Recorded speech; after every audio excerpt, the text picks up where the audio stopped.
What does it feel like to be told that you don't belong?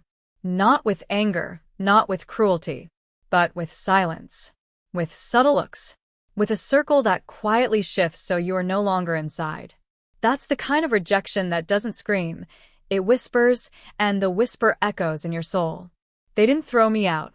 They never had to. They simply stopped seeing me, as if the space I once filled had never belonged to me. I was invisible, yet somehow, painfully present. They declared me not one of them. I used to sit beside them. I used to laugh with them, dream with them, carry their secrets like they were sacred. I thought I had found home. I thought I was chosen. But people have a strange way of loving only the parts of you that look like them. The moment you show something different, something real, something that doesn't match their picture, they draw a line. And I was left on the other side of it. Have you ever stood at a doorway and felt like you didn't have the right to walk through it anymore? I stood there, heart thudding in my chest, every memory screaming, "Don't go back in there, they don't want you." But I did. Not because I needed their acceptance, but because I had something to say. Something they weren't expecting. The air was thick that day. The room felt like a cold museum, full of familiar faces turned to stone. Conversations that once sparkled now sank in uncomfortable silence. Their eyes flickered toward me with disbelief, some with amusement, some with guilt. But I didn't flinch, because when you've already been cast out, you don't fear their judgment anymore. And so I stepped forward, each step an echo of everything I had endured. Every betrayal, every whisper, every quiet shove toward the edge. And when I stood in the center, I didn't raise my voice. I simply said, "You don't get to decide who I am." The words hung in the air. Not a shout, not an accusation. Just the truth, sharp and clean like a blade of light. I wasn't there to ask for a seat again. I wasn't there to convince them of my worth. I was there to reclaim something they tried to take. Not a title, not a place. My voice, my story. And as I looked around the room, I saw it. Not understanding, not even acceptance, but a shift. A crack in the wall they'd built around themselves. Something had moved. And it wasn't just them. It was me. They declared me not one of them. But when I walked in and said what I came to say, I became something more. Someone whole, not because they let me in, but because I no longer needed them to. They called me the quiet one. Not because I had nothing to say, but because I learned early on that the world doesn't always value the voice that doesn't shout. I used to think being soft was a flaw, until I realized that softness, when protected, becomes strength no one sees coming. I grew up in a place where fitting in was survival, where people valued appearances over authenticity. You were either like them, or you were left behind. And so, for most of my early life, I became a mirror. I reflected what others wanted to see. I smiled when I was expected to, laughed when the group laughed, and swallowed my truth more times than I could count. But inside, I was a storm. There was this one person, Sarah. If anyone knew me deeply back then, it was her. She once told me, "You have a fire in you, but you keep pouring water on it to make others comfortable." At the time, I laughed it off. But it stayed with me. Sarah and I met in school, both of us misfits in our own ways. She was the bold one, said things people didn't dare to. I admired that. She saw through people, and more terrifyingly, she saw through me. She knew when I was pretending. She knew when I was holding back. And somehow, she still chose to stay close. But life doesn't let such connections stay untouched. As we grew older, the world began to shape us differently. Sarah leaned into her strength. I, on the other hand, leaned into survival. I became what everyone needed me to be. The reliable one. The peacemaker. The person who never said no.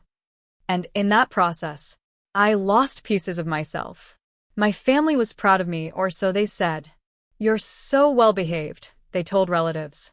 So obedient, so mature. What they didn't see was the anxiety behind the smile. The nights I lay awake, wondering who I really was when no one was watching. I had friends, yes, but I always felt like a guest in their world. A placeholder. I could be there, but only if I didn't rock the boat. Then came the group. A tight-knit circle that seemed to have everything I longed for: belonging, excitement, purpose. I don't even remember how I got in. One day I was standing at the edge, and the next I was in their photos, their parties, their plans. It felt good. Addictive, even. They said the right things, shared inside jokes, made you feel like family until you said something they didn't agree with. It started small. A joke I didn't laugh at. A question I asked that made them uncomfortable. A moment of honesty that didn't align with their image. And then the shift began. They didn't confront me. They just withdrew. A message left unseen. A gathering I wasn't invited to. A conversation that fell silent when I entered.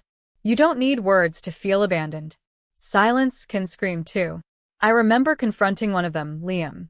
He was the unofficial leader, the one everyone gravitated toward. I asked him if I had done something wrong. He looked at me with a half smile and said, "You've just changed. That's all." As if growth was a betrayal. As if becoming more me made me less them.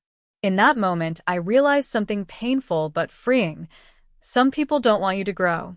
They want you to remain in a version of yourself that fits their comfort. They loved me when I mirrored them.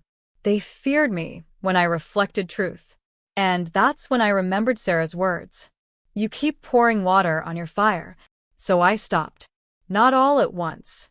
At first it was small. Saying no when I needed to. Speaking up even if my voice trembled. Sharing parts of my story that were messy and real. Not everyone stayed. But the ones who did saw me. It was a slow, painful shedding of the old. The part of me that lived on approval. That feared being alone. That mistook silence for peace. I won't lie. There were nights I cried myself to sleep. Mornings I questioned whether I was making a mistake. But every time I looked in the mirror, I saw someone I was beginning to recognize. Not just a reflection, but a person with substance. With voice. With courage. And just when I started to find strength in that, life brought me full circle. The group that left me behind, those faces, those whispers, that silence, I found myself standing in front of them again. But this time, I wasn't the same. This time, I didn't walk in needing permission. I walked in carrying truth. And it was their walls that shook. The air was thick that day. Thicker than usual. The kind of weight you feel not on your skin, but deep in your chest. Like the world is holding its breath for what's about to unfold. I hadn't planned to go back. I had every reason not to. But something inside me knew, avoiding them meant I was still afraid. And I had come too far to let fear decide anymore. So I walked in. Same place. Same people. Same setup. But something had changed. Me. The room was filled with chatter, laughter, the clinking of glasses. Everyone looked polished, perfect, on the surface. But I could feel it even before the words came. Their glances were quick and sharp, their smiles a bit too tight. I wasn't invited to this event. I knew that. I came anyway. It was Liam who noticed me first. His expression didn't change, but the way he adjusted his stance like a reflex told me everything. I kept walking. Their circle was tight, but I stepped in anyway. And then silence. Every eye turned. Every voice paused. And in that moment, I felt the full weight of what they had decided long ago. They had declared me not one of them. Not because I had harmed them. Not because I betrayed any trust. But because I had grown out of the mold they had crafted for me. And now, I was standing there, not with arrogance, but with clarity. I wasn't begging for a seat anymore. I was bringing my own chair. Liam finally broke the silence. Didn't think we'd see you here. I smiled softly.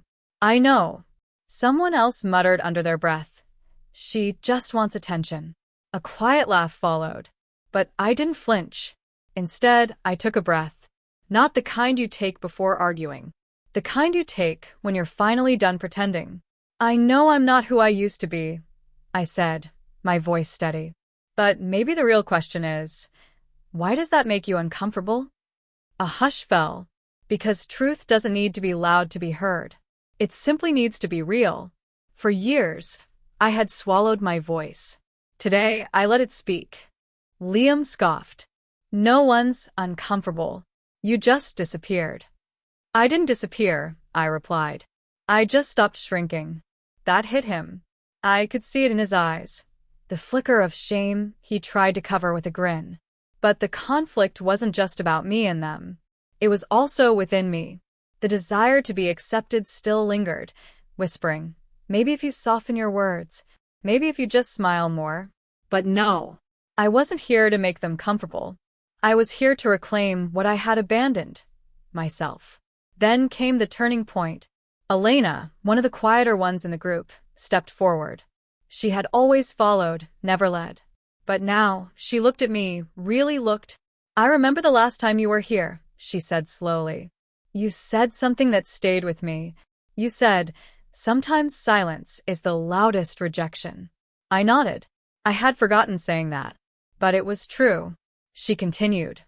I didn't stand up for you. I should have. But I was scared. There it was, the crack in the wall. The moment the group dynamic trembled. Because behind every performance, every gossip, every exclusion, there's always someone watching quietly.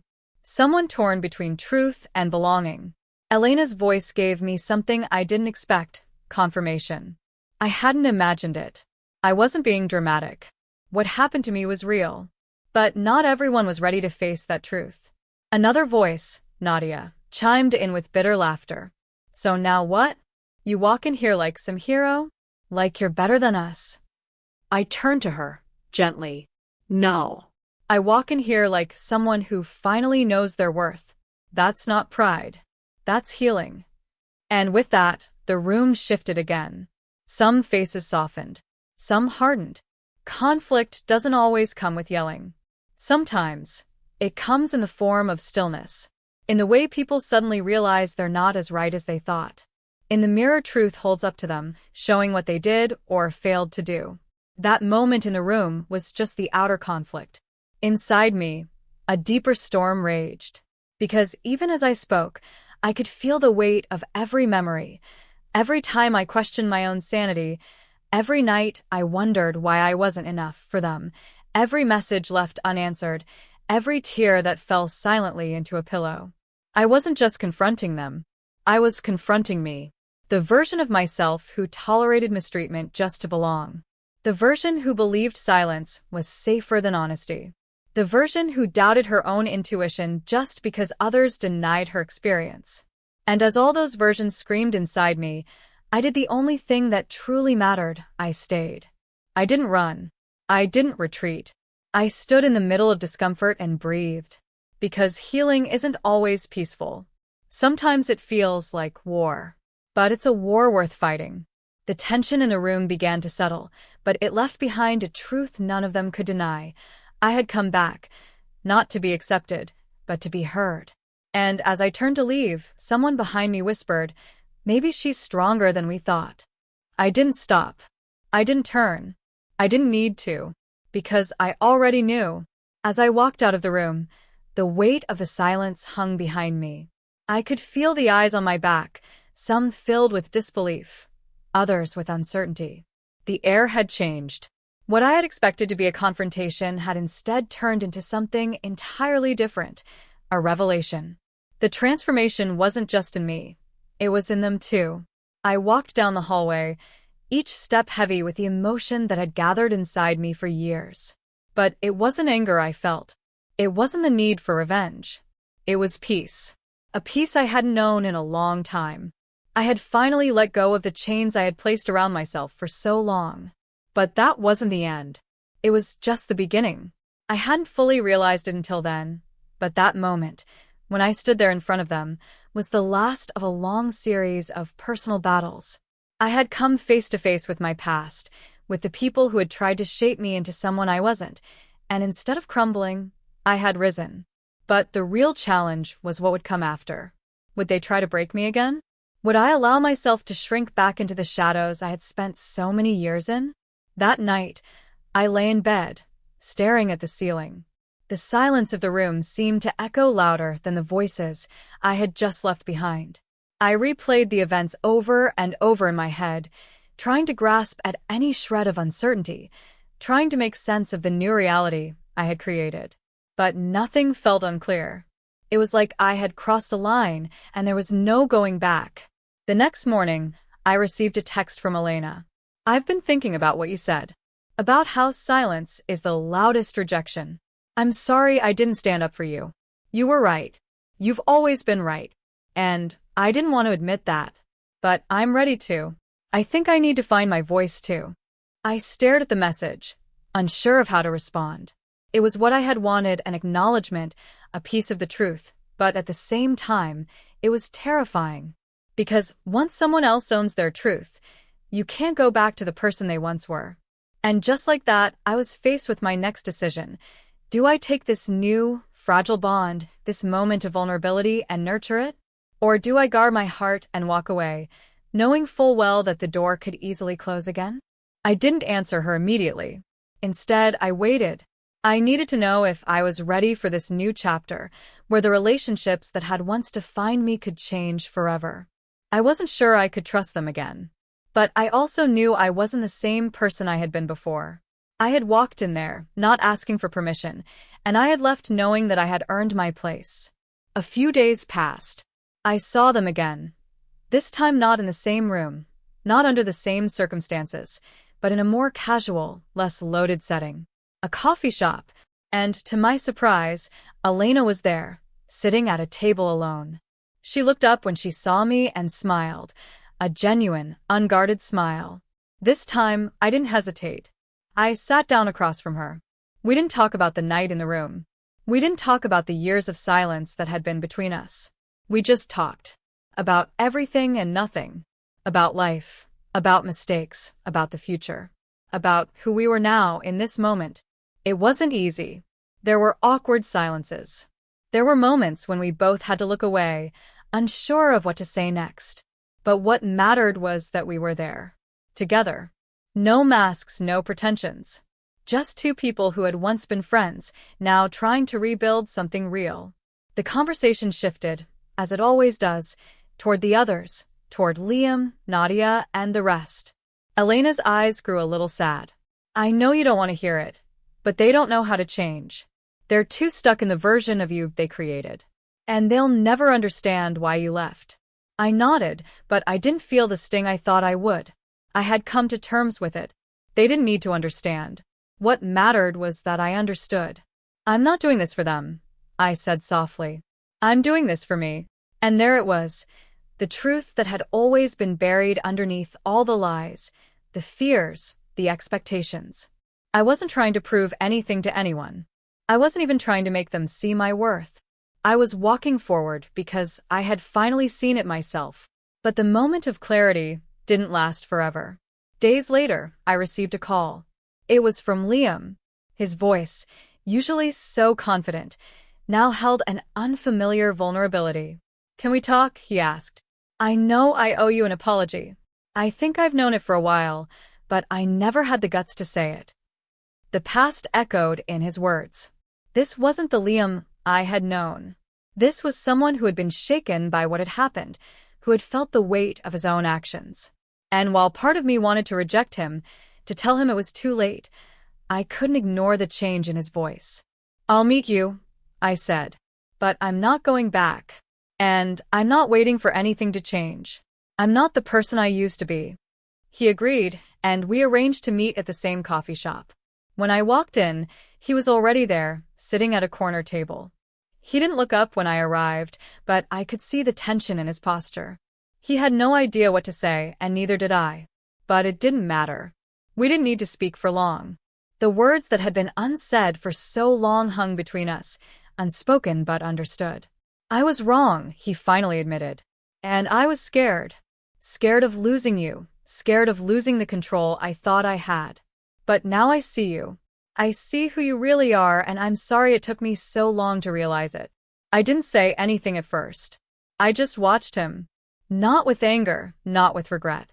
Just with acceptance. Because in that moment, I realized that the apology wasn't what mattered.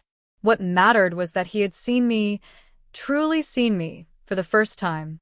And with that, the chapter 1 had closed for so long finally ended. But it didn't end in bitterness or pain. It ended in growth. In a peace that was earned, not given. As I walked out of the coffee shop, the light outside felt different. Brighter, somehow. It wasn't just the sun. It was the way I felt inside. The chains that had held me so tightly for so long had finally loosened, and I was walking free. But freedom isn't always about letting go of others. Sometimes, it's about letting go of yourself. The version of you that no longer serves you. The fears, the doubts, the insecurity, the need to belong at the cost of your peace. And when you finally let go of all that, that's when you realize you were never lost at all. As I stand here, reflecting on everything that's happened, the people, the choices, the battles, it becomes clear that the hardest journey isn't the one we walk with others. It's the one we walk with ourselves. The most powerful transformations happen when we stop looking outward for validation and start listening inward for truth. You see, the moment I walked into that room, I didn't just confront them, I confronted myself. I confronted the version of me that had been hiding, the version that believed I wasn't enough, the version that thought I needed their approval to be whole. And when I spoke those words, it wasn't just for them. It was for me. It was a declaration that I would no longer be defined by what others thought of me, but by what I knew to be true in my heart. And now, as I stand on the other side, I ask you, what are you waiting for? When will you stop letting the opinions of others shape your reality? When will you stop measuring your worth against their standards and start embracing who you truly are? It's not easy. I know. The road to self-discovery is often filled with doubt, fear, and uncertainty. But let me remind you, there is freedom in knowing your own worth. There is power in standing up for yourself, in letting go of what no longer serves you, and in walking forward with the conviction that you are enough, just as you are. So, I leave you with this question. What are you going to do with your truth? Will you hide it like I once did? Or will you walk into the world and declare, "This is who I am, and I will no longer be silenced"? The choice is yours. But know this, when you choose to embrace your truth, you're not just changing your own life.